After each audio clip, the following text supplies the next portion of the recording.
Hello and thanks for stopping by. This is Alone in the Dark, the New Nightmare, for the Sony PlayStation, published by Infogrames in 2001. This is another ridiculous story from the 90s. The Alone in the Dark series has a bunch of entries starting back in 92, across multiple platforms. It started on PC, and it was a 3D environment with polygon graphics. I played part of the original way back. It was slow and you had to worry about timing, and honestly, even with the timing stuff, it was still pretty fun. It was very primitive, but it was great for the time. I never beat that one, but I did see some run-throughs online. It's actually a far lengthier game than I expected. Anyway, this was considered a reboot of the series, actually, and this was the fourth game in the series. All the earlier games, I believe, were set in the 1800s. This one is a more modern setting, or at least modern for like early 2000s, maybe late 90s. It's a Lovecraftian type of horror tale that's going on here, and there are basically some ancient tablets somewhere on an island, and they need to be translated. I suppose what I don't understand about the story is the immediacy of getting the tablets now. It's a big deal today for some reason. They're tablets. What does that mean to me? Well, they're hundreds, if not thousands of years old. Now there's a sudden rush. I don't know, that doesn't quite make sense to me, but, well, here we are. You get a cinematic opening, and you learn that there's some bad guy out there that wants the tablets as well. So, you have to deal with whatever evil that's out there, plus this guy. Also, in the opening, characters cannot seem to match their lips to what they're saying, and I always wonder when I see a game like this, if there's maybe another language that would match up to these voice movements, or if the developers just didn't match the animations at all. For this one, it kinda seems like maybe they didn't have the development time to do it. Just the way the mouths are moving, I don't think they're speaking any language, but who knows. In this game you can play one of two characters, but generally the main character is probably considered Edward Carnby. He has the long hair, the trench coat, and a gigantic firearm.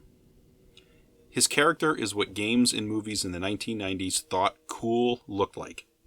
You can make up your own mind on that one, but I think he looks like he needs a wash. You can also play as the character of Aileen, who's a professor that apparently can validate the tablets. If you play Edward, it's going to be all about guns and blasting your way around. If you play Aileen, you're going to be focusing a little more on puzzles. The game starts and you're on a plane, and you're flying to Shadow Island in the middle of the night to get the tablets. What a terribly cliche name for an island. I mean, it's totally expected in the 90s. That's what the 90s was about, really.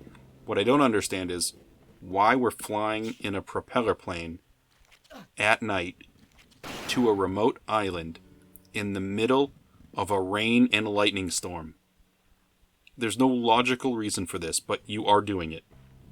Of course, midstream, the plane is attacked by some unseen monster just over the island, and you have to jump out with the parachute. The parachute concept is another one that I find funny. Just because you're handed a parachute doesn't mean you know how to use it. Especially when it's handed to you and you're practically pushed out of a plane with no warning. Well, anyway, this is a Resident Evil style game. It's the same fundamental controls, and I have to say, it seems to handle pretty similar. I recently talked about a game called Martian Gothic Unification, which was another survival horror in this style, and it had some pretty clunky controls. I'm happy that this one handles better. Also, when you start the game states, Alone in the Dark, and that's exactly the same thing that Resident Evil used to do when you started that game. The statement, Resident Evil, signified the start of the game. It was pretty famous, I think. Similar here. It was actually kind of neat to hear. The circle button in this game uses your flashlight as a game mechanic, and I think it really works. You land on the island and you start in this creepy, dark forest. The colors and the shadows produce this really ominous atmosphere when you first start, and really throughout the game, to be honest. And cutting through the darkness with a flashlight, it produces this really creepy effect. The first 5 minutes into this game, I was actually hit with a few really good jump scares. I was surprised to be jumping in my seat. It's been a long time since that happened to me from a video game. So you wander around outside, and eventually you have to fight some angry dogs, and then some sort of four-legged monsters that I don't think I have a name for just yet. I did have some success after getting killed a few times in this part of the game, and I managed to get inside the mansion alive. You have limited ammunition, and there are some monsters that you can run away from, and they don't pursue you past certain points, so this is one of the things you can do to conserve shots. You can run around certain monsters, and if you get far enough ahead, they won't actually follow you past certain areas. This is really good for conserving shots because you have an ammunition problem early on. This problem subsides after a bit once you're in the mansion, and between dodging and being careful, personally I managed to get 60 or 70 shots in reserve by the time I got into the mansion, and when I was walking around in there, eventually I found a triple barrel shotgun, which was actually a lot of fun. You can score a grenade launcher after a bit, although I haven't found any replacement ammunition yet. That's another weird thing, I guess. You're walking around the inside of an old mansion. Who keeps a rocket launcher on hand? That just seems really weird. So inside the house you have a standard horror puzzle maze you're kind of dealing with here. You need to look for photos, find clues, and read notes, stuff like that. Basically find objects that you're going to need to use for keys later. Stuff to open different doors, open different paths in the game. One of the main differences here, I think, is that sometimes in this game they go a little too far, just a little overboard. For instance, making me read a 16-page note to possibly get one clue in the note, that just seems excessive to me. Or to have an audio recorder that when you press play, you have to listen to like 2 full minutes of an audio recording before you can get back to the game. Seriously, I couldn't figure out how to stop the recording. And if you're just mashing buttons to try to get through it because you're getting frustrated, and if you happen to get to the end of the recording, you might accidentally press play and play it again. It's also kind of a bummer here, you can't easily skip conversations. If you're talking with somebody, and you press the cross button, you just advance a sentence, as opposed to the whole conversation, which means you either have to wait through the whole conversation, or you keep hammering the button to sort of jerk through the conversation in different steps, one sentence at a time. It's kind of tedious. I'm not a fan of that particular method. I have to say though, the saving method for this game is actually really nice. In Resident Evil, you'd walk around and find ink ribbons to use in a typewriter to save your progress. Here, you find these little save charms, but you can use them anywhere, which is really nice because if you survive through a difficult area, you can save it right away if you want. If you're new to the game, that's actually really handy, because if you're struggling through like the beginning section, and you can get past it eventually and just save it in time, it really helps keep you going. I died a few times when I first tried to get to the mansion, and it was starting to get frustrating with so little ammunition, but after I managed to just squeak by, I got to save the game, then I ran a few first aid kits, and suddenly I was in the mansion ready to go. It was a relief to not be forced to do the same thing again. The inside of the mansion contains a ton of details, but remember we're also talking about a Sony PlayStation here, so we have to deal with PlayStation graphics, so it's got its limitations. I think the quality of the graphics make this one pretty creepy, but the downside is that some of the doors, especially with all the darkness, they can kind of be hard to identify sometimes.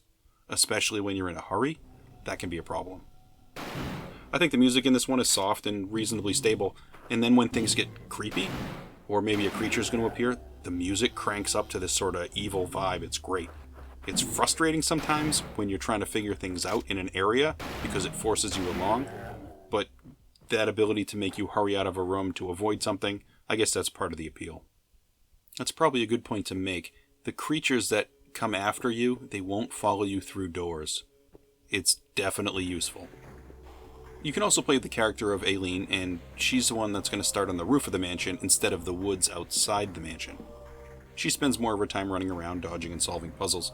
You do get a gun with her eventually, but when you do, even though it's really a relief, the bullets vanish pretty darn quick, and then suddenly you're struggling for ammunition again. Early on, at least, with Aileen, you definitely don't have the same availability of ammunition. Basically, this mansion is a giant maze. It's got rooms, hallways, and tons of doors. Overall, after running around this crazy structure for a while, I can't help but think about what the actual physical layout of this mansion would be on paper. It cannot possibly have a logical layout. In the back hallways alone, I ran into 2 spiral staircases, 1 regular staircase, and 1 hidden staircase and tunnel system that was fairly extensive and made out of stone. For this 1 staircase and tunnel system, it would have been a major construction effort when this mansion was first built, and the hidden staircase was made of stone, so it would have needed to get constructed first before they put the mansion on top of it. Plus, this is an island. The logistics of building such a complex structure on an island, and over 100 years or so back, it would have been a tremendous effort. I don't know if it was even possible. Still, it is a gothic horror game, and the unreality of the mansion aside, It definitely works for an early 2000s horror game. It's a creepy one overall. The darkness of the environment with the flashlight and the way the music shifts when there's danger, it produces a scary atmosphere. I was really surprised. This was another one on the backlog that I've been staring at for years. Now that I've started to play it, it's way better than I expected. Oddly enough, the movie Alone in the Dark apparently was loosely based on this game. Now, I've seen that particular movie a bunch of times. I've got it on DVD. I know it's not a good movie, but it is a definite guilty pleasure of mine. To say loosely connected to this story, I think, is maybe being a little generous. There are monsters. Basic main characters are kind of the same. I guess loosely. Well, that's all I have to say today for Alone in the Dark, The New Nightmare. Thanks for giving this one a look, and I'll catch you next time.